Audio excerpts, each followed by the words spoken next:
श्री शंकर महाराज प्रकट दिन सोहळा, कीर्तन महोत्सव, चरित्र कथा, कथा प्रवक्ते, संगीताचार्य प्राध्यापक हबप गणेश महाराज भगत, आयोजक माननीय राजेंद्र आबा शिळीमकर, नगरसेवक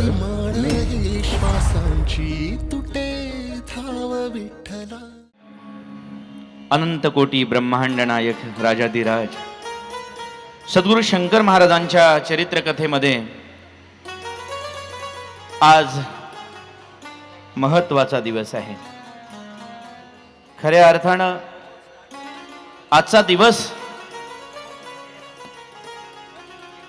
हा तुम्हा आम्हा सर्वांच्या भाग्याचा दिवस आहे.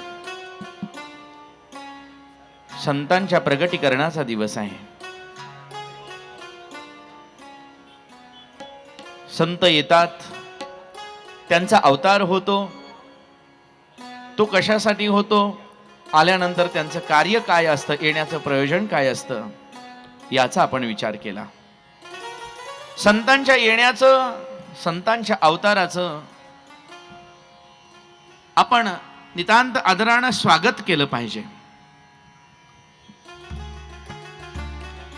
मी तर म्हणेन देवाच्या आगमनाचं स्वागत, भगवंताच्या जन्मोत्सवाचं स्वागत हे एक वेळ बाजूला ठेवलं तरी चालेल, परंतु संतांचा जन्मोत्सव आणि संतांचं प्रगटीकरण हे मोठ्या उत्साहामध्ये साजरं केलं पाहिजे.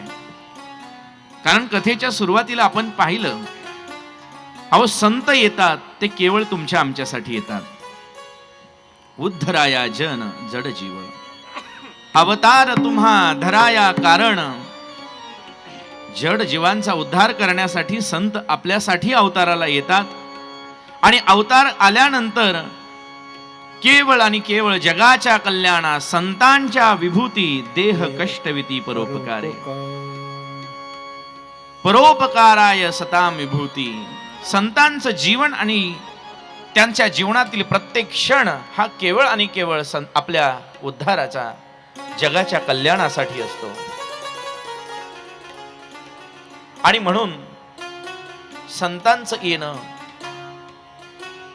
आपल्याला एक दीपस्तंभ, मार्गदर्शक म्हणून असतं. या जीवनाचं यथार्थता, या जीवनाची कृतार्थता ज्यामध्ये वाटेल ते नेमकं काय आहे हे संतांच्या येण्यानं आपल्याला समजतं. म्हणून संतांच्या येण्याचं कौतुक मोठ्या प्रेमानं झालं पाहिजे. आणि पुणेकर भाग्यवान असणारे आपण तुम्ही सर्वजण, ज्या ठिकाणी शंकर महाराज आहेत ते पुणे, म्हणून म्हटलं जातं पुणे तिथं काय होणं. पुण्यातल्या लोकांना सांगावं लागत नाही कोणत्या गोष्टीचं कौतुक करा, कोणत्या गोष्टीचं सोहळे करा, कोणत्या गोष्टीचा महोत्सव करा, हे सांगावं लागत नाही. संस्कृतीची राजधानी असणारी, महाराष्ट्राची सांस्कृतिक राजधानी असणारं हे पुण्यनगरी आहे. आणि म्हणून जे पुण्यात येतात, पुण्यात राहतात, पुण्यात जन्मतात ते पुण्यवान असतात बरं का. आम्ही महाराष्ट्रात बाहेर जेव्हा जेव्हा जातो, जेव्हा जेव्हा फिरतो, तेव्हा आमच्या पाठीमागे लोक आदराने पुणेकर लावतात. काय माहिती नाही काय वैभव आहे पुण्याचं, हे बाहेर गेल्यानंतर लक्षात येतं. सहज निस्तं म्हटलं ना पुण्याचे का, लोक त्या निस्त्या पुणे या नावाच्या पाठीमागे एवढं आनंदानं स्वागत करत असतात. कारण ही भूमी संतांची आहे, ही भूमी महंतांची आहे, ही भूमी प्रेषितांची आहे. ज्या भूमीमध्ये वारकरी संप्रदायाचा पाया आहे आणि ज्या भूमीमध्ये वारकरी संप्रदायाचा कळसही आहे, ती पुण्यभूमी आहे. ज्ञानोबाराय सुद्धा समाधी घेताना आळंदीलाच यावेत, आळंदीला स्थिरावेत, ही पुण्यभूमी आहे. तुकोबारायांचं सुद्धा वास्तव्य आणि सदैव वैकुंठगमन पुण्यात आहे. ब्रह्मदेवाचं मूर्तिमंत रूपड असणाऱ्या सोपान देवांचं वास्तव्य सुद्धा पुण्यातच आहे. याही पलीकडे काय, हजारो वर्षाची गुलामगिरी संपूर्ण या देशाला पुन्हा एकदा स्वराज्याचं स्वप्न दाखवणाऱ्या छत्रपतींचा जन्मही पुण्यात व्हावा. स्वराज्याची निर्मितीचं स्वप्न पाहणाऱ्या छत्रपतींनी स्वराज्याचं पहिलं तोरण बांधावं, तेही पुण्यात. स्वराज्याची पहिली राजधानी सजावी, तेही पुण्यात. आणि त्याच पुण्यनगरीच्या वैभवशाली इतिहासामध्ये संत परंपरेच्या या मांदियाळीचं मुकुटमणी शिरोमणी असणार योगीराज संत सद्गुरू शंकर महाराजांच्या संपूर्ण त्रैलोक्यामध्ये असणाऱ्या भ्रमणाचा आपण विचार केलेला आहे. देश विदेशांमध्ये जाणं आहे, देश विदेशांमध्ये राहणं आहे, परंतु महाराजांनी समाधी स्थळ निवडावं तेही पुण्यात. आणि विशेष म्हणून आपल्याला अभिमान असायला पाहिजे की पुण्यातलं ही धनकवडी आहे, त्या ठिकाणी महाराजांचं समाधी स्थळ व्हावं. कथाभागामध्ये मी बोलणारच आहे. परंतु अशा या पुण्यनगरीमध्ये आज बाबांचा प्रकट दिन सोहळा मोठ्या उत्साहामध्ये साजरा होतोय. दरवर्षी हा सोहळा असतोच, परंतु आदरणीय या भागाचे कार्यकर्तव्य दक्ष आणि कर्तव्य सम्राट, कार्यसम्राट, नगरसेवक, सद्गुरू भक्त, नेमकी भक्ती कशी असावी आणि बाबांच्या विषयी श्रद्धा भाव निष्ठा कशी असावी हे ज्यांच्याकडनं शिकायला मिळतं, ज्यांच्याकडनं शिकावं ते आदर्श व्यक्तिमत्व आदरणीय आबांच्या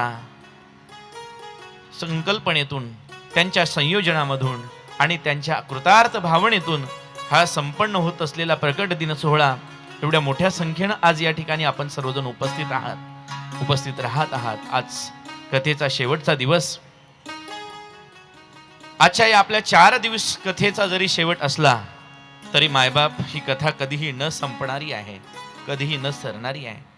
जन्म जन्मांतरी या कथेचं गुणगान गात राहिलं तरी न सरणारी आणि कधीही आपल्या सर्वांच्या जीवनाला कोणत्याही प्रसंगी, कोणत्याही क्षणी तारक असणारी ही नावरूपी महाराजांची कथा आपण सर्वजण नुसती श्रवण नाही तर ती अंतःकरणामध्ये ठासवत आहोत. अंतःकरणामध्ये ती आपण ठसावतो आहे, अंतःकरणामध्ये दृढ करून घेत असतात. ऐकायचं आहे आणि ऐकलेलं ते पुन्हा डोक्यातून पुन्हा हृदयात गेलं पाहिजे. नाहीतर बऱ्याचदा असं होतं, पुराणातली वांगी पुराणात, इकडचा माणूस आला आणि श्रवण केलं की तिथल्या तिथं लगेच घोंगडं झटकायचं आणि टाकून द्यायचं. असं नकोय. मूर्ती तीच आहे, परंतु मूर्तिकारानं मूर्ती बनवली आणि तीनही सारख्या मूर्त्या समोर ठेवल्या आणि मूर्तिकारानं जेव्हा मूर्ती बनवलेली असते ना, तेव्हा त्याची किंमत विचारायला म्हणून एक जण गेला. त्यानं सांगितलं, ही पहिली मूर्ती आहे ती 5,000ची आहे, दुसरी मूर्ती आहे 20,000ची आहे आणि तिसरी मूर्ती आहे ती 50,000ची आहे. 5,000ची मूर्ती तशीच दिसत होती, 20,000ची मूर्ती तसंच दिसत होती आणि 50,000ची मूर्ती सुद्धा तशीच दिसत होती. मग एवढा फरक काय? खरं पाहायला गेलं तर ना, कलेची किंमत करता येत नाही महाराज. कलेची किंमत करता येत नाही. कलेची किंमत पैशामध्ये नाही करू शकत आपण. आज ही सर्व कलाकार मंडळी आपल्या सर्वांच्या मध्ये संगीत साधनेनं या कथेमध्ये भाव ओतण्याचं काम करतायत.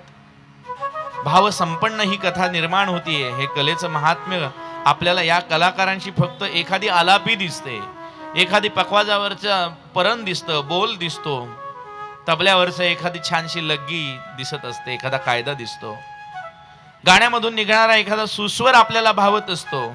परंतु तो सुस्वर निघण्यासाठी, ती पखवाजावरची थाप काढण्यासाठी, तो पखवाजावरचा मधुर नाद काढण्यासाठी, त्या तबल्यावरची ती गोड लग्गी निघण्यासाठी, या सिंथेसायझर मधून वेगवेगळ्या मंजूळ ध्वनी निघण्यासाठी अजन्म जीवनाची साधना करावी लागते.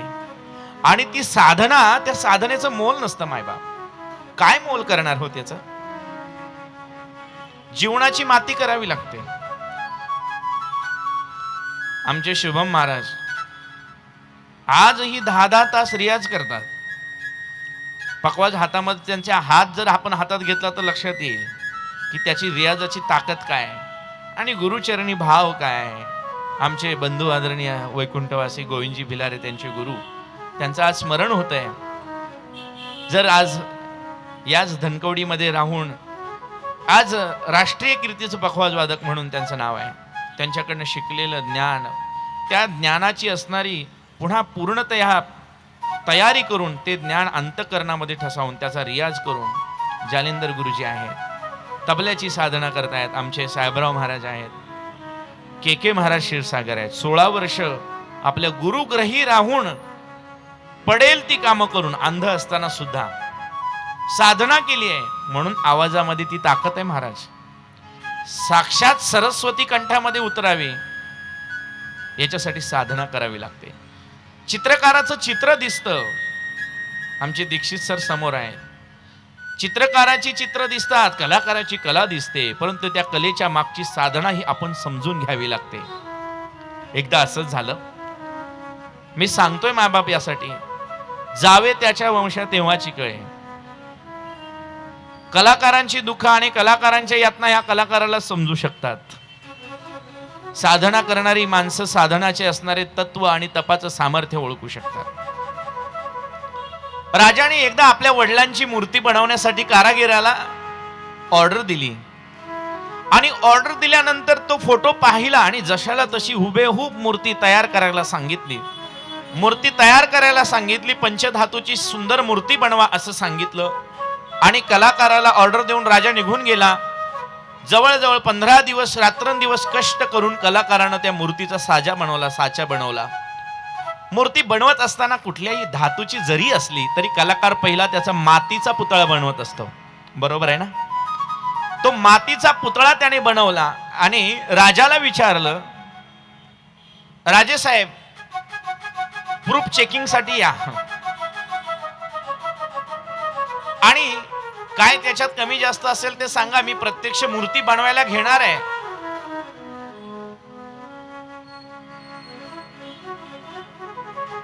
राजाने सांगितलं काही हरकत नाही. राजा सर्व आपल्या प्रधानांसहित त्या ठिकाणी गेला. मूर्ती पाहिली, मातेची मूर्ती, आपले जसे वडील अगदी हुबेहूब वडील बसल्यात असं त्याला वाटलं आणि राजाने अक्षरशः डोळ्यातून पाणी आलं. मूर्ती पाहिल्याबरोबर समाधान वाटलं आणि राजा त्या मूर्तिकाराकडे जवळ गेला. खूप छान मूर्ती केली आहे म्हणे, खूप छान केली आहे. निघाला. निघून जाता जाता मूर्तिकार म्हणाला, महाराज चाललाय खरं मूर्ती काम मी सुरू करतोय, पण थोडस आतापर्यंत झालेल्या कामाचं काहीतरी ऍडव्हान्स द्या. आतापर्यंत केलेल्या कामाचं काहीतरी मला मोबदला द्या, म्हणजे मला पुढची कामं सुरू करता येतील. मायबाप, आज या व्यासपीठाच्या माध्यमानं मी आपणा सर्वांना आव्हान करतोय. कोरोनाच्या काळामध्ये आज अनेक कलावंत, आज अनेक कीर्तीचे उच्च गायक, वादक, कीर्तनकार, अनेक मंडळी, सर्व 1.5-2 वर्ष या कलाकारांची सर्व असणारी रोजीरोटी भाकरी, ज्यांनी आपल्यासाठी सदैव आनंद निर्माण केला, आनंदाचे आवार निर्माण केलं, त्यांची आज वाताहत होताना दिसते. एखादा कलाकार आपल्या जवळ आला आणि त्यानं छोटी मोठी कला सादर केली तर त्याच्या कलेचं भरभरून कौतुक करा. जे असेल ते, जे जमेल ते, त्याच्या कलेचं कौतुक करायला मागे पुढे पाहू नका. प्रसंग वाईट आहे, सर्वांचीच परिस्थिती आहे, पण मायबाप त्या मूर्तिकारानं जसे पैसे मागितले तसं राजाने सांगितलं किती द्यायचे पैसे. तेव्हा त्यांनी सांगितलं, महाराज आतापर्यंत झालेल्या कामाचे 50,000 रुपये द्यावे लागतील. राजानं आश्चर्य व्यक्त केलं, अरे काय तुम्ही कमाल करताय, साधी मातीची मूर्ती बनवली आहे आणि मातीच्या मूर्तीचे 50,000 रुपये, पुढचं काम तर अजून बाकी आहे, सप्तधातूंची मूर्ती बनायची आहे, त्याचे किती पैसे लावाल. अहो साध्या मूर्तीचे तुम्ही 50,000. त्या कलाकारानं अतिशय नम्रपणे दिलेलं उत्तर फार सुंदर आहे, तेवढं ऐका. कलाकार म्हणाला, महाराज अहो ही माती सामान्य नाहीये, मूर्ती मातीचीच आहे, पण ही माती सामान्य नाही. ज्या मातीची मी मूर्ती बनवली आहे ना, बाकी माती सारखीच आहे. पण लक्ष देऊन ऐका, कलाकार म्हणाला, या मातीची मूर्ती बनवत असताना या मातीमध्ये माझ्याकडच्या मातीतली एक मूठ मला त्याच्यात टाकावी लागली आणि ती माती म्हणजे मी माझ्या आयुष्याची केलेली आहे. मी माझ्या आयुष्याच्या केलेल्या मातीची एक मूठ त्याच्यात टाकली तेव्हा ही मूर्ती तयार झालेली आहे. सांगायचा विषय आहे की कलाकार आपल्या आयुष्याची माती करत असतो आणि त्याच्यातून ती कला फुलत असते, त्यातून ती कला फुलत असते. मूर्तिकारानं मूर्ती तयार केली आणि त्या मूर्तीची किंमत, तिन्ही मूर्त्या सारख्याच आहेत, 5,000, एक 20,000, एक 50,000. मी सांगत होतो यासाठी आपल्याला श्रोता बनायचं आहे. श्रोता कसा असावा, एक ग्राहकाने पाहिलं मूर्त्या सगळ्या सारख्याच आहे, परंतु त्या कलाकारानं त्या ग्राहकाच्या हातामध्ये एक तार दिली आणि सांगितलं, महाराज पहिल्या मूर्तीच्या कानामध्ये तार घाला. ती तार घातल्याबरोबर इकडच्या कानातून तार घातली, दुसऱ्या कानातून बाहेर पडली. पहिली मूर्ती किंमत 5,000 आहे, 5,000 रुपये किंमत आहे. दुसऱ्या मूर्तीच्या कानामध्ये तार घातली, ती तार कानातून घातलेली तार डोक्यातून बाहेर आली, मूर्तीची किंमत 20,000 आहे. आणि तिसऱ्या मूर्तीची कानातून तार घातल्याबरोबर ती तार डोक्यातून पुन्हा हृदयात आली आणि हृदयातून बाहेर पडली, त्या मूर्तीची किंमत 50,000 आहे. आता आपण आपलं ठरवायचं आहे की ही मूर्ती आपण घडवायची कशी आणि त्याची किंमत करायची कशी. मिळालेला उपदेश, मिळालेलं ज्ञान, मिळालेली चरित्र कथा कीर्तन महोत्सवातून ते कुठपर्यंत घेऊन जायचं हे आपलं आपण ठरवायचं आहे. आणि त्यावरून आपल्या मूर्तीच्या किमती आपण आपल्या तयार करायच्या आहेत. ज्यानं ऐकलं या कानानं आणि त्या कानानं सोडून गेला, त्या मूर्तीची किंमत 5,000 आहे. फुकट जाणार नाही, कारण इथं येऊन बसलाय तुम्ही, ऐकलंय. पण नळी फुंकले सोनारे, इकडून तिकडे गेले वारे, असं जे असेल तर त्याची किंमत 5,000 आहे. आणि जर ते कानामधून श्रवण केलेलं ज्ञान आपण डोक्यामध्ये साठवून ठेवलं तर मूर्तीची किंमत 20,000 आहे. परंतु ते कानामधून निर्माण केलेलं, ग्रहण केलेलं ज्ञान बुद्धीच्या कसोटीवरती चोखून घेऊन पुन्हा ते अंतःकरणामध्ये, हृदयामध्ये जर ठसावलं ना, तर त्याची किंमत करता येणार नाही. म्हणून आपल्या या ज्ञानाची किंमत, आपल्या या श्रवणाची किंमत, सद्गुरूंचं चरित्र आपण हृदयामध्ये ठसावा, आपल्या अंतःकरणामध्ये ते दृढ व्हावं. आज महाराजांचा प्रकट दिन सोहळा आहे. संपूर्ण पुण्यनगरीमध्ये आज मोठ्या उत्साहानं या ठिकाणी बाबांचं आगमन केलं जात आहे, बाबांचं स्वागत केलं जात आहे. कारण आहे, अनंत काळानंतर, अनंत युगानंतर असा महात्मा जन्माला येत असतो. आणि अनेक लीला बाबांच्या आपण पाहिल्या. गाणगापुराला रुद्र घाटावरती अभिषेक बाबांचा चालू होता. गाणगापुरामध्ये गेल्यानंतर बाबांच्या गाभाऱ्यामध्ये प्रवेश झाला आणि प्रवेशात झाल्याबरोबर पुजाऱ्यानं बाबांना बाहेर काढलं. काय बरं का, आमच्या तुकोबारायांच्या मंदिरामध्ये एक पुजारी होते आणि प्रसंग असा घडला, पुजाऱ्याने एकाची थोडीशी खिल्ली उडवली. त्याला आतमध्ये प्रवेश देण्यासाठी त्याने नकार दिला. तो रागाने बोलला. पुजाऱ्याने रागाने बोलल्याबरोबर ती सद्भक्त महाराजांकडे आला आणि गुरुवर्य महाराजांना सांगितलं, तुमचा पुजारी माझ्या अंगावरती धावून आलाय, असलं चांगलं नाही. पुजारी धावून आलाय म्हटल्याबरोबर महाराजांनी पुजाऱ्यांना बोलून घेतलं आणि एकाच वाक्यात सांगितलं, म्हणाले, अहो आपण एवढ्या वर्ष, एवढ्या दिवस बाबांची, महाराजांची सेवा करतोय, महाराजांची पूजा करतोय, आणि जर आपण भक्तांच्या अंगावरती धावून जात असू तर आपल्या पूजेला काय अर्थ आहे. अनेक पुजारी आम्ही पाहतो, अनेक देवस्थानाचे पुजारी आम्ही पाहतो, परंतु पुजाऱ्यांमध्ये भाव कसा असावा समाधी मठाच्या इथे गेल्यानंतर कळतं. शंकर बाबांच्या ट्रस्टच्या मध्ये असेल, पुजाऱ्यांमध्ये असेल, तो भाव आहे, सद्भाव आहे, म्हणून लोक येतात इथं. दुर्दैवानं सांगावं वाटतं की आमच्या अनेक देवस्थानांमध्ये पुजारी पैसे लाटत असतात.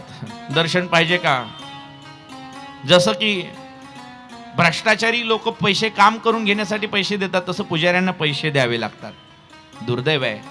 गाणगापूरच्या पुजाऱ्यानं महाराजांना बाहेर काढलं. महाराज गाणगापुरा गेले, पुजाऱ्यास ब्राह्मणे तर वाटले, महाराजास हकलून दिले, महाराज बाहेर निघाले. महाराजांना हकलून दिलं. रुद्र घाटावरती महाराज आले आणि निवांत बसले. परंतु जेव्हा जेव्हा पुजाऱ्यानं अभिषेक सुरू केला, तो सर्व उपचार आहे तो त्या ठिकाणी मूर्तीवरती पडायचा सोडून बाहेर अदृश्य व्हायला लागला. जेव्हा पुजाऱ्यांना कळालं आपण करतोय मूर्तीवरती उपचार, परंतु उपचाराचं एकही फळ एकही फुल मूर्तीवरती पडत नाही, बाहेर आले. रुद्रघाटावरती महाराज बसले होते. आपण जे जे उपचारासाठी म्हणून ऐश्वर्य षडभोग त्या ठिकाणी वाहिलेलं आहे, फुलं आहे, पत्र आहे, पुष्प आहे, हे सगळंच्या सगळं महाराजांच्या चरणावरती त्याची रास पडलेली होती. आणि महाराजांच्या त्या पादुकांवरती जेव्हा त्यांनी ते पुजाऱ्यांनी पाहिलं तेव्हा साष्टांग दंडवत घातला. सांगायचा विषय हा आहे की अनेक विविध दर्शनांनी बाबांनी अनेक दर्शनं देऊन आपल्या भक्तांना पुलकित केलं आहे. 1946 मध्ये महाराष्ट्र आणि संपूर्ण महाराष्ट्राची आदिशक्ती असणारी तुळजाभवानी मातेच्या दर्शनाला भक्तांसमवेत महाराज गेले होते, ज्याच्यामध्ये भस्मे सुद्धा होते. महाराजांनी अक्षरशः भस्मेंना आज्ञा केली घोडा हो, आणि घोडा हो म्हटल्याबरोबर ती भस्मे घोडा झाले आणि घोड्यावरती बसून महाराज तुळजाभवानीच्या दर्शनाला गेले. साक्षात भगवान महादेव आपल्या दर्शनाला येत आहेत जसं मातेच्या लक्षात आलं. स्वतः तुळजाभवानी माता त्या ठिकाणी महाराजांच्या दर्शनाला बाहेर, आणि महाराजांचं आणि तुळजा मातेचं दर्शन झालं, भेट झाली. अनेक दर्शनं. अहो भोरला आमच्या राजवाड्यामध्ये, भोरच्या राजवाड्यामध्ये आजही राम जन्माचं कीर्तन, राम जन्मोत्सव मोठ्या उत्साहामध्ये साजरा केला जातो. पंत सचिवांचा मोठा राजवाडा आहे, सांस्कृतिक भूमी आहे. अनेक विविध निसर्गाच्या सौंदर्याने नटलेलं हे भोर शहर आहे. आणि भोर शहरामध्ये त्या ठिकाणी राम जन्माचा उत्सव चालू होता. राम जन्माच्या उत्सवामध्ये कीर्तन रंगलं. एवढं सुंदर कीर्तन, राम जन्मोत्सव सुरू झाला. श्रीराम राम राम श्रीराम राम राम श्रीराम राम राम. सर्वांनी भजन गाणे बोल. राम राम राम श्रीराम राम राम श्रीराम राम राम श्रीराम राम राम. जय हो. राम राम राम श्रीराम राम राम जय राम राम राम श्रीराम राम राम जय राम राम राम श्रीराम राम राम जय राम राम राम श्रीराम राम राम जय राम राम राम. ओ श्रीराम जय राम जय जय राम श्रीराम जय राम जय जय राम. ओ श्रीराम जय राम जय राम जय राम जय जय जय राम श्रीराम जय राम जय राम जय जय राम श्रीराम जय राम जय जय राम श्रीराम जय राम जय जय राम श्रीराम जय राम जय जय राम श्रीराम जय राम जय जय माईक पुढे घ्या. राम श्रीराम जय राम जय जय राम श्रीराम जय राम जय जय राम श्रीराम जय राम जय जय राम. ओ श्रीराम जय राम भजन करायचं मोठ्या प्रेमाने आपण सर्वांनी भजन करूया. राम जय राम जय जय राम. ओ श्रीराम जय राम जय राम जय राम जय जय जय जय राम श्रीराम जय राम जय राम जय जय राम. ओ श्रीराम जय राम जय जय राम श्रीराम जय राम जय जय राम. जय जय पांडुरंग पांडुरंग पांडुरंग पांडुरंग. ओ विठ्ठल विठ्ठल विठ्ठल विठ्ठल विठ्ठल विठ्ठल विठ्ठल विठ्ठल पांडुरंग पांडुरंग पांडुरंग. ओ विठ्ठल विठ्ठल विठ्ठल विठ्ठल विठ्ठल विठ्ठल विठ्ठल. जय जय पांडुरंग पांडुरंग पांडुरंग पांडुरंग पांडुरंग पांडुरंग. गोपाल कृष्ण भगवान श्री संत सद्गुरु शंकर स्वामी महाराज की जय. नाही, कथेचं सामर्थ्य आणि व्यासपीठाची असणारी शक्ती, अद्भुत दिव्यता गेली 4 दिवसापासून आपण अनुभवतोय. ज्या ज्या प्रसंगाचं वर्णन करावं त्या त्या प्रसंगाचं मूर्तिमंत रूपडं समोर प्रत्यक्ष हजर व्हावं असं गेली 4 दिवस आम्ही पाहतोय दादा. आज भगवान श्रीरामाचं प्रत्यक्ष भजन चालू आहे आणि भगवान श्रीरामाचे परमप्रिय भक्त ज्यांच्या माध्यमातून रामकथा ऐकून आपण अत्यंत पुलकित होतोय आणि वर्षानुवर्ष ज्यांच्या दर्शनानं आपण रामकथेचं असणार यथार्थ रूप पाहतोय, ते परमपूज्य आदरणीय राष्ट्रीय कीर्तनकार आपळेबुवा आज व्यासपीठाला आशीर्वाद देण्यासाठी उपस्थित आहेत. रामाचं भजन व्हावं. आणि भोरच्या राजवाड्यामध्ये सुद्धा असाच प्रसंग निर्माण झाला. पंत सचिव त्या ठिकाणी उपस्थित आहेत. भजन एवढं सुंदर चालू आहे, एवढं प्रेमभावानं सगळे भक्त नाचतायत, आनंद करतायत. आणि महाराज फक्त पंत सचिवांच्या मनात प्रश्न निर्माण झाला.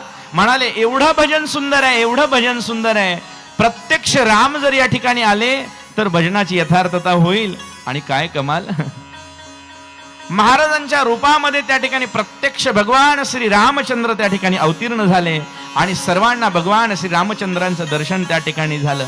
बोलिये भगवान श्री रामचंद्र महाराज की जय.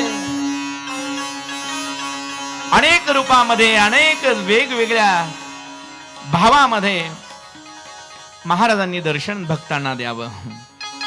शेवटी सद्गुरू काय आणि देव काय वेगळं नाहीच. सद्गुरूंचं वर्णन करताना सुद्धा, देवाचं वर्णन करताना सुद्धा संत म्हणतात, ज्या भावानं आम्ही त्याची उपासना करू, ज्या भावानं आम्ही त्याचं स्मरण करू, त्या भावानं त्याचं दर्शन आम्हाला प्राप्त होत असतं. होय भक्ती केला तैसा, होय भक्ती केला तैसा, होय भक्ती केला तैसा, होय भक्ती केला तैसा. पूर्वी धरावी ते इच्छा, पूर्वी धरावी ते इच्छा, होय भक्ती केला तैसा, होय भक्ती केला तैसा, होय भक्ती केला तैसा. एवढा प्रभु भावे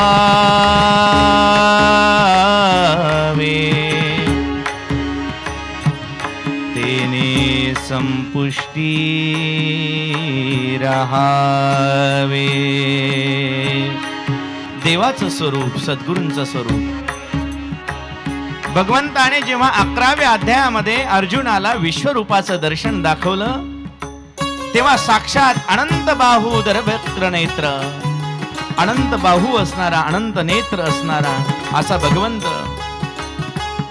अर्जुनाला ते दर्शन झाल्याबरोबर त्या ठिकाणी भगवंताच्या व्यापक स्वरूपाची अनुभूती प्राप्त व्हावी. केवढा आहे ओ देव. महाराज म्हणतात एवढा प्रभू, एवढा प्रभू. सद्गुरु शंकर महाराजांचं चरित्र आपण पाहताना आपण पाहिलंय. अनंत कोटी ब्रह्मांड नायक, अनंत ब्रह्मांड ज्याच्या उदरी आहेत असे सद्गुरु आहेत. परंतु जया जैसा भाव तया तैसा होय देव. जसा भाव असेल तसा देव, तसे सद्गुरु प्राप्त होतात. कुणाला तुळजाभवानीच्या रूपामध्ये महाराजांनी दर्शन द्यावं, कुणाला भगवान शंकराच्या रूपामध्ये दर्शन द्यावं, कुणाला विष्णूच्या रूपामध्ये दर्शन द्यावं, कुणाला प्रत्यक्ष स्वामींच्या रूपामध्ये महाराजांनी दर्शन द्यावं. जशी अवस्था आहे, जसा भाव आहे त्या पद्धतीने दर्शन द्यावं. ही संतांची लीला अद्भुत असते महाराज. आणि म्हणून तुकोबाराय म्हणतात त्यांची अवस्था अशी आहे, आपण जसा भाव ठेवू त्या पद्धतीने ते आपल्याला दर्शन देत असतात. होय भक्ती केला तैसा, होय भक्ती केला तैसा, होय भक्ती केला तैसा, होय भक्ती केला तैसा. आणि झाल्यानंतर करतात काय, पुरवी धरावी ते इच्छा. जी आपण इच्छा करू, तुका म्हणे आम्ही जे जे इच्छा करू ते ते कल्पतरू पुरवितसे. जी इच्छा करू ते आपल्याला त्या ठिकाणी भगवंत सद्गुरू करून देत असतात. फक्त एक आहे, आपला भाव असला पाहिजे. ज्या भावामध्ये आपण त्याला पाहू, जसं आपण त्याला बोलावू तसा तो येतो. म्हणून म्हटलंय ना, कभी राम बनके कभी श्याम बनके प्रभू आणा. जशी पाहिजे, जशी भक्ती आपण कराल त्या रूपानं देव येतो. शेवटी आपल्या देवदेवता पुष्कळ आहेत, आपल्यामध्ये असणारे पंथ पुष्कळ आहेत, संप्रदाय पुष्कळ आहेत, उपासना पद्धती वेगवेगळ्या आहेत, परंतु अनेकतांमध्ये एकता असणारं आपल्या संस्कृतीचं वैशिष्ट्य आहे. म्हणून वेगवेगळी फुलं जरी असली तरी हार एक असतो. तसं वेगवेगळ्या देवता जरी असल्या तरी, उपासना पद्धती जरी वेगळ्या असतील तरी त्यांच्या पाठीमागे असणारा भाव जर आपण ठेवला तर सर्व देव नमस्कारम केशवम प्रति गच्छती या न्यायानं सद्गुरूंचा भाव आपण अंतःकरणामध्ये ठेवावा. मोठ्या प्रेमानं महाराजांचं स्वागत आपण करूयात. कभी राम बन के कभी श्याम बन के चले आना प्रभु जी चले आना. कभी राम बन के कभी श्याम बन के चले आना प्रभु जी चले आना. कभी राम बना के कभी श्याम बना के चले आना प्रभु जी चले आना. कभी राम बन के कभी श्याम बन के स्वागतम. चले आना प्रभु जी चले आना. स्वागतम बाबा शुभ स्वागतम बाबा. स्वागतम बाबा. मोठ्या प्रेमानं आपण स्वागत करतो. सर्वांनी टाळी वाजवायची. स्वागतम शुभ स्वागतम स्वागतम शंकर बाबा. स्वागतम सुस्वागतम स्वागतम बाबा. स्वागतम शुभ स्वागतम स्वागतम शंकर बाबा. स्वागतम सुस्वागतम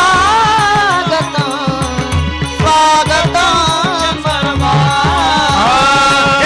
स्वागतम शंकर बाबा शुभ स्वागतम शंकर बाबा. स्वागतम बाबा. त्रास होतोय रे. स्वागतम शंकर बाबा.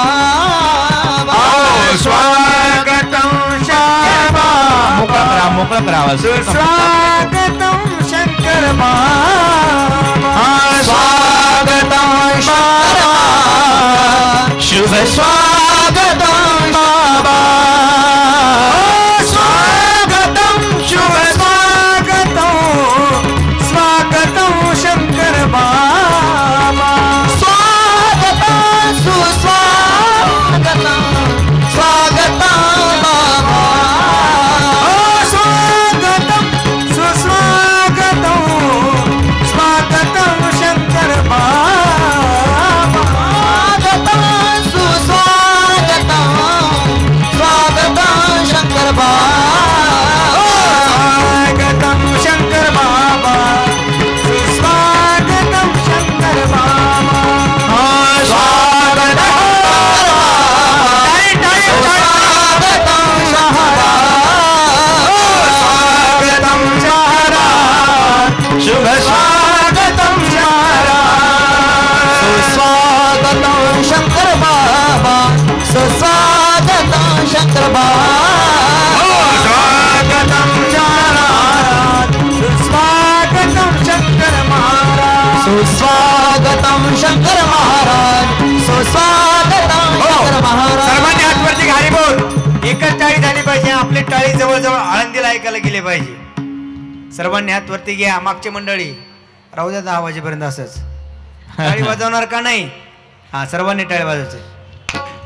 हरी बोल. स्वागतम शंकर महाराज सुस्वागतम स्वागतम शंकर महाराज सुस्वागतम शंकर महाराज स्वागतम महाराज शुभ स्वागतम महाराज स्वागतम महाराज सुस्वागतम महाराज स्वागतम सुस्वागतम स्वागतम महाराज स्वागतम सुस्वागतम स्वागतम महाराज स्वागतम सुस्वागतम स्वागतम महाराज हरि बोल स्वागतम सुस्वागतम स्वागतम महाराज स्वागतम टाळी टाळी टाळी टाळी टाळी स्वागतम महाराज हरि बोल स्वागतम महाराज स्वागतम महाराज स्वागतम महाराज स्वागतम महाराज स्वागतम महाराज स्वागतम महाराज श्री संत सद्गुरु शंकर स्वामी महाराज की स्वामी समर्थ महाराज अवधूत चिंतन श्री गुरुदेव दत्तात्रय भगवान की वेगवेगळ्या पद्धतीचा आपण विचार करत होतो. नमस्कारम केशवम प्रति गच्छति, त्या पद्धतीने आकाशामधून पडणारं पाणी हे सगळं समुद्राला जातं. नानाविध प्रकारचे भक्ती प्रवाह जरी असले तरी सुद्धा ते भगवंताला प्राप्त होत असतात. आज पंढरपूरच्या फडावरची आठवण झाली. वाळवंटामध्ये सुद्धा असे अनेक फड असतात महाराज. प्रत्येकाचं कुणाचं भजन चालू असतं, कुणाचं कीर्तन चालू असतं, कुणाचं भारूड चालू असतं, कुणाच्या गवळणी चालू असतात, कुणाचा हरिपाठ चालू असतो. परंतु तो ब्रह्मानंदाचा आनंद असणारा, ब्रह्मानंदाच्या टाळ्यामध्ये सर्वजण एकची टाळी झाली चंद्रभागे वाळवंटी. ही वाळवंटाची अनुभूती येते. आता दर्शनाला लागलेली बारी तिकडे वेगळीच आहे. कथेमध्ये बाबांचं स्वागत करणारे नाचणारे वेगळेच आहेत. अजून मठामध्ये सेवा करणारे वेगळेच आहेत. पलीकडे प्रदक्षिणा सुरू झाली आहे, तो रथ वेगळाच आहे. ज्याचा जसा जसा भाव असेल त्या त्या पद्धतीने आपल्याला सेवा करता येणं ही सद्गुरूंची खऱ्या अर्थानं सेवा आहे. मी सांगत होतो यासाठी, होय भक्ती केला तैसा पुरवी धरावी ते इच्छा. कधी पांडुरंगाच्या रूपानं सुद्धा महाराजांनी दर्शन द्यावं. भस्मे निघाले. मुंबईवरून हुंडी घेऊन येत असताना एवढी मोठी पैशाची हुंडी भस्मे घेऊन येत आहेत. आता एकटे येणार. प्रवास त्यावेळेचा वेगळा होता. एक काळा कभिन्न पुरुष हातामध्ये काठी घेऊन, खांद्यावरती घोंगडं टाकून, पायात मोठ्या जडावा टाकून, आणि त्या ठिकाणी निघालेला तो पुरुष भस्मेंना भेटला, त्यांच्या शेजारी बसला. अगदी पायी प्रवासामध्ये सुद्धा, गाडीमध्ये सुद्धा, बैलगाडीमध्ये सुद्धा भस्मेंना सोडलं नाही. आता कोण कुठला काही विचारलं नाही, परंतु एक कोणीतरी माणूस आपल्या सोबत आहे म्हटल्याबरोबर त्यांनाही समाधान वाटलं, आधार वाटला. आणि घरी आल्यानंतर बाबांचं दर्शन घेतलं. बाबांना विचारलं, कसा झाला प्रवास? छान झाला म्हणाले. अरे बाबा, पांडुरंग आले होते सोबत तुझ्या, लक्षात आलं की नाही? भस्मींचं तेव्हा लक्षात आलं की साक्षात पांडुरंग आपल्या सोबत होते, परंतु मी ओळखू शकलो नाही. बऱ्याचदा असं होतं, देव आपल्या बरोबर असतो महाराज, परंतु ओळखता येत नाही. सतत बरोबर असतो. चालू वाटे आम्ही तुझाची आधार, चालविशी हा धोरणिया. जेथे जातो तेथे तू माझा सांगाती, चालविशी हाती धरोनिया. महाराज म्हणतात, जिथं जाईल तिथे तो आपल्या बरोबर असतो, फक्त भाव आपला तसा असायला पाहिजे.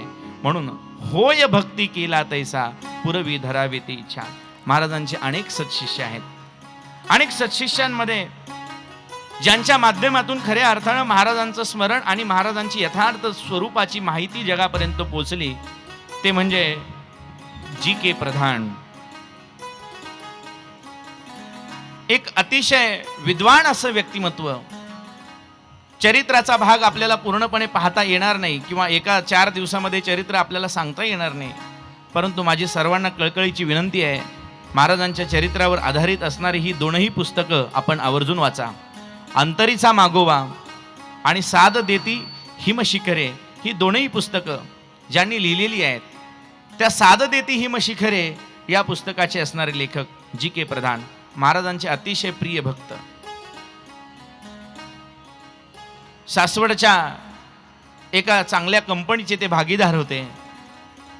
आशर साहेब आणि दोघं जण पार्टनरशिपमध्ये सुरू केलेली ही कंपनी महाराजांच्या कृपा आशीर्वादानं अनेकदा बाहेर देशामध्ये सुद्धा जाणं झालं, अनेकदा बाहेर देशामध्ये सुद्धा प्रवास झाला. परंतु प्रत्येक प्रवासामध्ये महाराज सोबत आहेत. आपळेबुवांच्या घराच्या शेजारी जादूगार रघुवीर खेडकरांचं घर आहे. त्या रघुवीर खेडकरांचा सुद्धा अनुभव आहे. जेव्हा त्यांचे जादूचे प्रवेश डॉन बॉस्कोमध्ये होते, तिथं सुद्धा महाराजांचं दर्शन त्यांना झालेलं आहे असं त्यांनी चरित्रामध्ये लिहिलंय.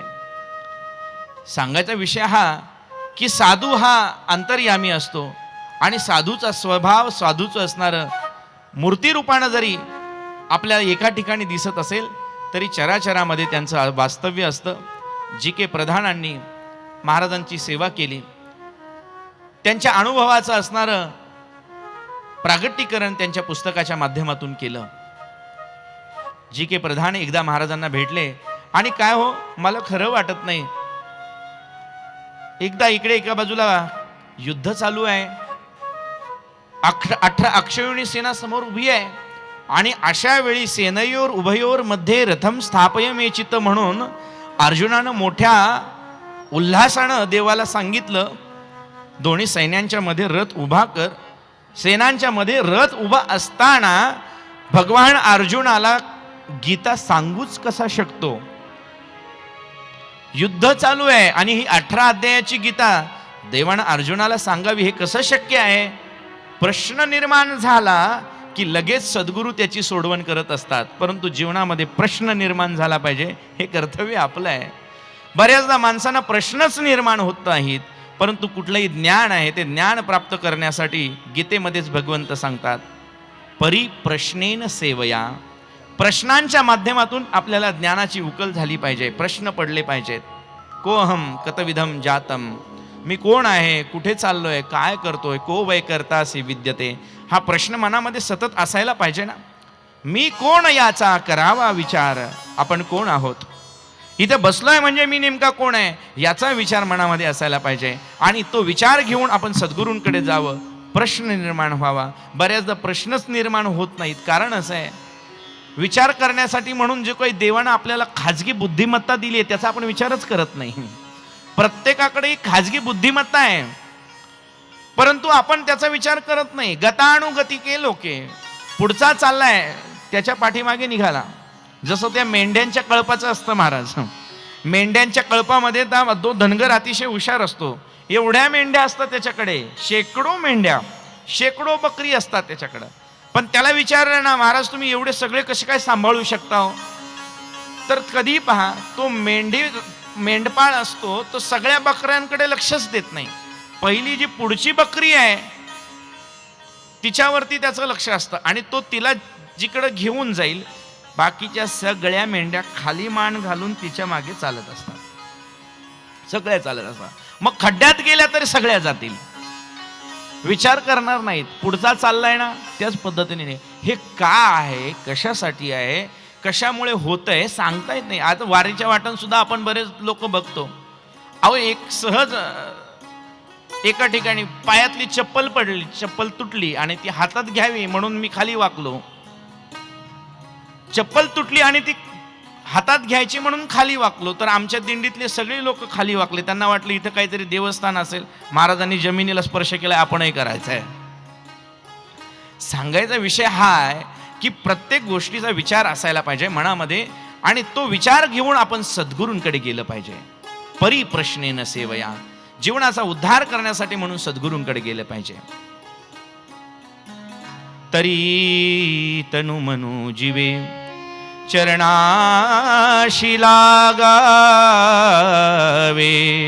अगरवता करावे दास्य सकळ. तन मन चरणावरती अर्पण करून मग अपेक्षित फुले, तेही सांगितील पुसले. अहो, मग आपण जे अपेक्षित असणारं सद्गुरूंना विचारावं आणि मग ते त्या ठिकाणी सांगणार आहेत. सद्गुरूंना प्रश्न विचारावे. जी के प्रधानांनी अनेक प्रश्न सद्गुरूंना विचारावे. सद्गुरू कसा हो त्या ठिकाणी अर्जुनाला उपदेश करत असतील. भगवान श्रीकृष्ण साक्षात त्या ठिकाणी भगवंताचं श्रीकृष्णाचं रूप सद्गुरूंच्या ठिकाणी दिसू लागलं आणि अर्जुनाच्या रूपामध्ये मी बसलो आहे. जी के प्रधान सांगतात संपूर्ण गीता मला आमच्या सद्गुरूंनी सांगितली. वेगवेगळ्या रूपांमध्ये दर्शन आहेत, वेगवेगळ्या रूपांमध्ये अनुभव आहेत, प्रत्येकाचे अनुभव वेगवेगळे आहेत. जी के प्रधानांसारखा एवढा प्रिय भक्त सद्गुरूंच्या सदैव जवळ असणारा तो भक्त आहे.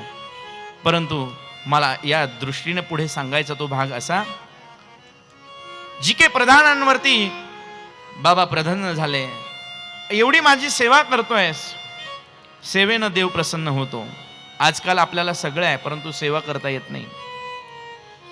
परंतु सेवेशिवाय मेवा नाही हे मात्र निश्चित आहे बरं का. सेवा पाहिजे. एथ सेवा हाची दारवंटा. तिथं दार आहे, देवाच्या जवळ जावं, सद्गुरूंच्या जवळ जावं. दार म्हणजे सेवा आहे. आणि सद्गुरूंची सेवा केल्यानंतर त्या ठिकाणी आज बाबा प्रसन्न झालेले आहेत. प्रसन्न झाल्यानंतर बाबांनी विचारलं काय हवंय ते माग, काय हवंय ते माग. कसं आहे बरं का, पूर्वी धरावी ते इच्छा हे मात्र खरं आहे. आपण जे मागू ते आपल्याला मिळणार आहे. फक्त एक आहे, आपण बाबांची सेवा करतोय, बाबांची श्रद्धापूर्वक उपासना करतोय. परंतु बाबांच्या जवळ काय मागावं, सद्गुरू जर यदा कदाचित प्रसन्न झाले तर काय मागावं, म्हणून मी जी के प्रधानांचं चरित्र सांगतोय. सत्शिष्याचं चरित्र आपल्याला शिकवतं देवाजवळ काय मागावं. संतांनी आपल्याला शिकवलं काय मागावं देवाकडे. तसं तर मागणीचा भाव जेव्हा जेव्हा आमच्या डोळ्यासमोर येतो तसं देवासमोर काय मागावं. अहो न मागता एवढं सगळं दिलंय, त्याला काय मागायची आवश्यकता आहे मला सांगा ना. आपण मागितलं होतं का मला हात दे, मला पाय दे, मला डोळे दे, काही मागितलं नाही. बोलो नियादाऊ का तुम्हाने नाजे देवा, ठेवाल ते ठेवा ठाई तैसा राहीन. संतांची चरित्र आपण पहा. देवाजवळ कधीही काही मागितलं नाही. जे कधीच मागत नाही त्यांना संत म्हणायचं. जे कधीच मागत नाहीत ते संत म्हणायचे. आणि सारखे मागत राहतात ते तुमच्या आमच्यासारखे जंत. सारखं मागत असतो. 10 रुपये देवाला दक्षिणा पेटीमध्ये टाकतो परंतु डोळे बंद करून एवढं काही मागत असतो महाराज. आता इथं 10 रुपयात काय येते मला सांगा ना. पण 10 रुपयात नोकरी लागू दे, बबीला पोरग होऊ दे, मुलाचं लग्न ठरू दे, चांगलं घर होऊ दे, 10 रुपयात सेवा करणं आहे. परंतु सेवा करताना न सांगता तुम्हा कळो येते अंतर विश्वी विश्वंभर परिहारची न लगे. काय मागायची गरज आहे. देवाला म्हणावं आपण काय उणे मज येथ ठेवलिया ठाया, पोटालो तई पासूनिया समर्थे. आईच्या पोटामध्ये आल्यापासून तू माझा सांभाळ करतोयस, तेव्हापासून मी आनंदामध्ये आहे. काय उणं केलंयस मला, काय उणं केलंय मला, असं कधीतरी आपण म्हटलं पाहिजे. पण आपण देवाकडे जात असताना आपल्याकडे काय नाही त्याचा विचार करत असतो. सुखी जीवनाचं हे साधं रहस्य आहे महाराज. आपल्याकडे काय नाही त्याच्यापेक्षा काय आहे त्याचा विचार करा. जर आपण जे आहे त्याचं पाहिलं तर ते जे आहे ते मिळण्यासाठी जन्मच्या जन्म अहोरात्र कष्ट करणारी लोक आहेत. झगडून सुद्धा त्यांना ते मिळत नाही. 2 वेळेचं जेवणासाठी जेवणाची भ्रांत असणारी अनेक लोक आहेत. परंतु आज आपल्याला प्रत्येक क्षणाला प्रत्येक वेळच्या वेळेला जेवण मिळतंय, ही त्याची कृपा आहे. कोरोनाच्या काळामध्ये अनेक लोकांना अन्न करून त्या ठिकाणी तरफडावं लागलं. आज आपल्याला या ठिकाणी सुव्यवस्थेमध्ये राहता येतं, ही भगवंताची कृपा आहे. म्हणून सद्गुरूंचा उपदेश आहे, सिद्धीपेक्षा शरीर मिळालेली ही सिद्धी आहे, त्याच्याकडे दुर्लक्ष करू नका. सिद्धीच्या मागे लागू नका. शरीर मिळालं हीच सर्वात मोठी सिद्धी आहे, हीच मोठी सिद्धी आहे. मनुष्य जन्म अनमोल रे, माटी में न रोत रे. मनुष्य जन्म अनमोल रे, माटी में न रोत रे. अब तो मिला है फिर न मिलेगा, कभी नहीं कभी नहीं कभी नहीं रे. अब तो मिला है फिर न मिलेगा, कभी नहीं कभी नहीं कभी नहीं रे. अब तो मिला है कभी न मिलेगा, फिर नहीं कभी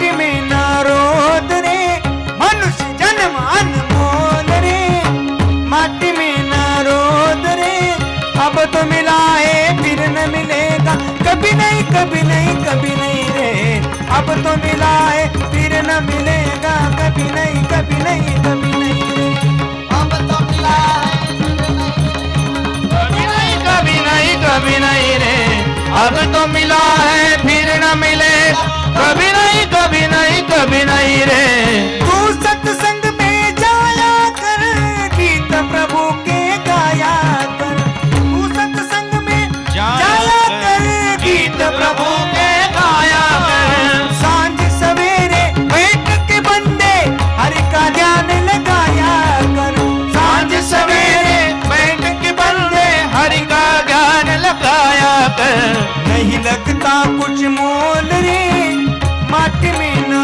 रोद रे नहीं लगता कुछ मोल रे माटी में ना रोद रे अब तो मिला है फिर न मिलेगा कभी नहीं कभी नहीं कभी नहीं रे अब तो मिला है फिर न मिलेगा कभी नहीं कभी नहीं कभी नहीं रे अब तो मिला है फिर न मिलेगा कभी नहीं कभी नहीं कभी नहीं रे अभी तो मिला है कभी न मिलेगा कभी नहीं कभी नहीं कभी नहीं रे तू बुलबुल है पानी का मत कर मान जवानी का तू बुलबुल है पानी का हेलो पानी का तू बुलबुल है पानी का मत कर मान जवानी का तू बुलबुल है मत कर मान जवानी का नेक कमाई कर ले रे भाई पता नहीं जिंदगानी का नेक कमाई कर ले रे भाई पता नहीं मीठा सबसे बोल रे माटी में ना रोद रे मीठा सबसे बोल रे माटी में ना रोद रे अब तो मिला है फिर न मिलेगा कभी नहीं कभी नहीं कभी नहीं रे अब तो मिला है मनुष्य जन्म अनमोल रे माटी में ना रोद रे मनुष्य जन्म अनमोल रे माटी में ना रोद रे अब तो मिला है फिर न मिलेगा कभी नहीं कभी नहीं कभी नहीं रे अब तो मिला है फिर न मिलेगा कभी नहीं कभी नहीं कभी नहीं रे अब तो मिला है फिर न मिलेगा कभी नहीं कभी नहीं कभी नहीं रे कभी नहीं कभी नहीं कभी नहीं रे कभी नहीं कभी नहीं कभी नहीं रे श्री शंकर महाराज प्रकट दिन सोहळा कीर्तन महोत्सव चरित्र कथा कथा प्रवक्ते संगीताचार्य प्राध्यापक हबप गणेश महाराज भगत आयोजक माननीय राजेंद्र आबा शिळीमकर नगरसेवक पुणे. विश्वासांची तुटे धाव विठ्ठला